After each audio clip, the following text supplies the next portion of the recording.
Hello guys, welcome back to my YouTube channel. So today we are going to learn about color correction and color grading. Here are some examples.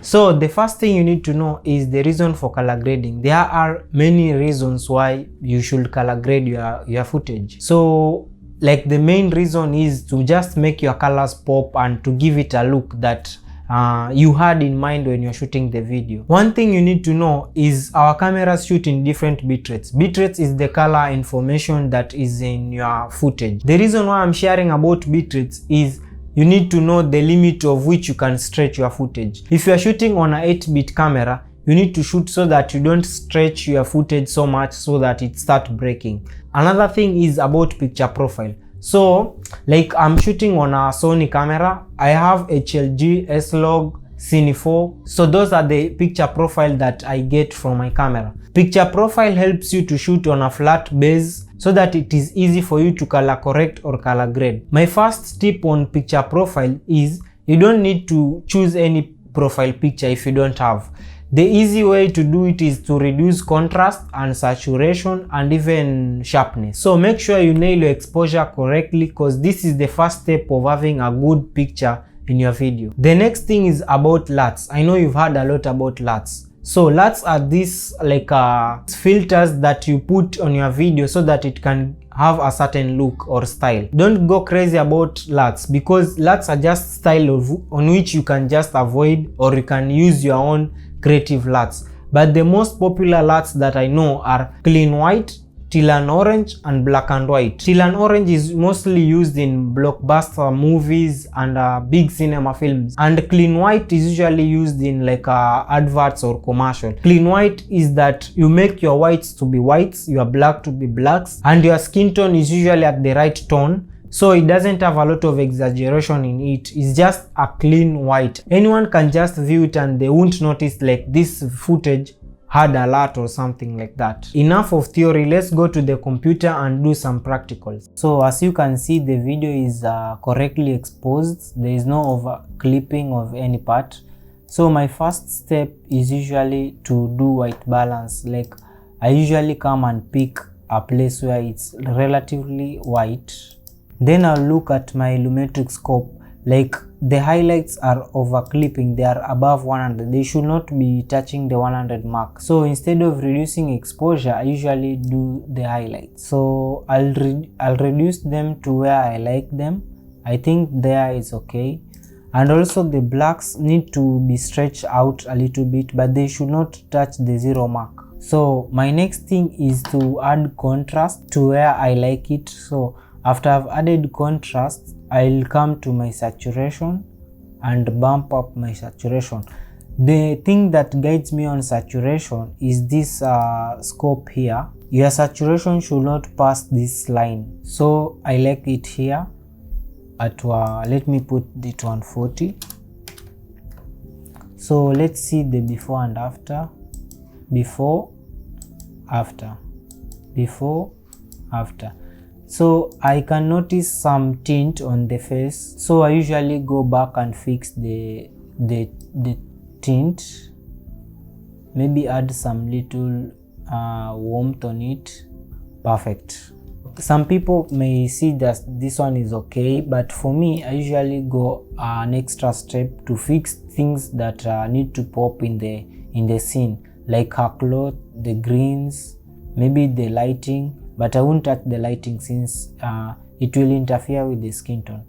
So I usually go to creative, curves. Then I first start with hue and saturation. Then I drop it to where the dress is. So I will increase it to where I like it and also check up on my scopes. As you can see here are the blues. So this one is just to increase the saturation. But since the face needs to pop more than anything else, I usually come and select the cloth and decrease the luma. So let's see if there is change in anything. As you can see, the blue now has changed. So I can add another lumetri color, so that I affect only the greens.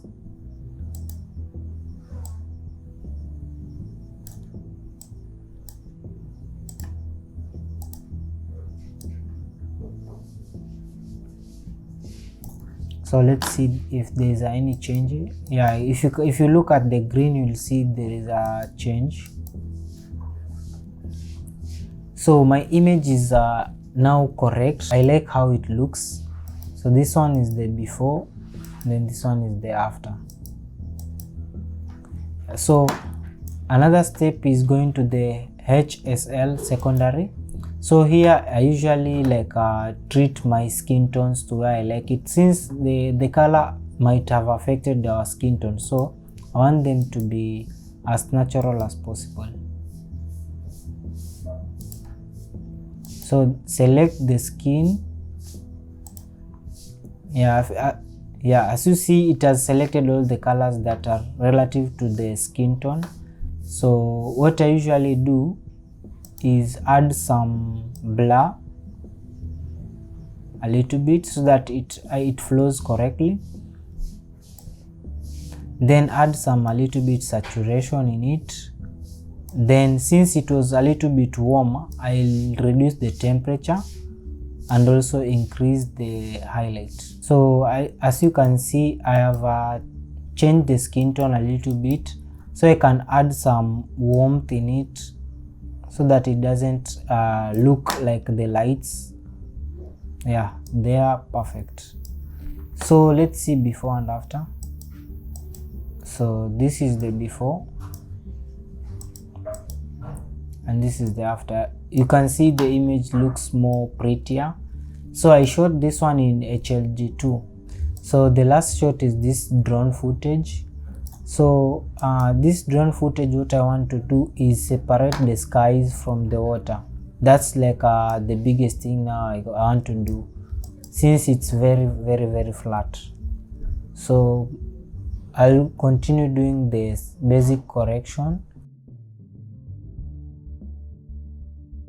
Now since I want to have like a split toning, I'll go to HSL and highlight the skies.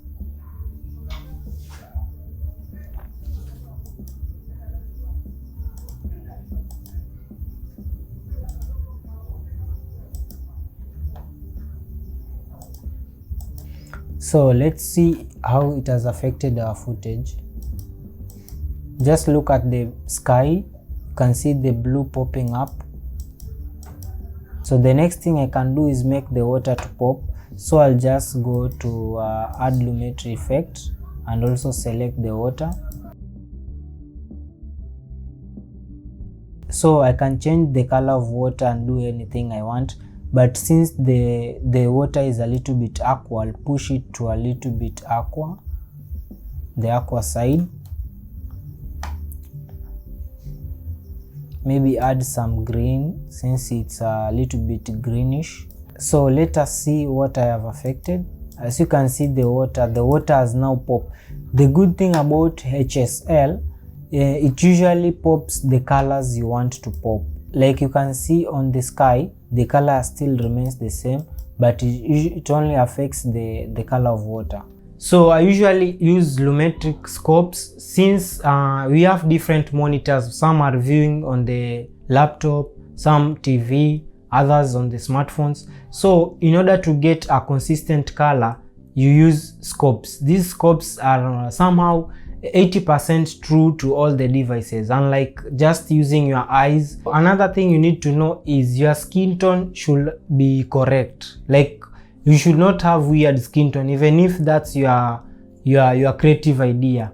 Your skin tone needs to be correct. The background, the clothes can change colors and all that toward the mood and everything, but your skin tone preferable should be like true to your eye. If somebody is black, let them be black. If somebody is white, let them be white. You can also use mask in order to brighten or darken like a face or even objects. This one will give you like some sort of a punch to your image. So now let's view the before and after.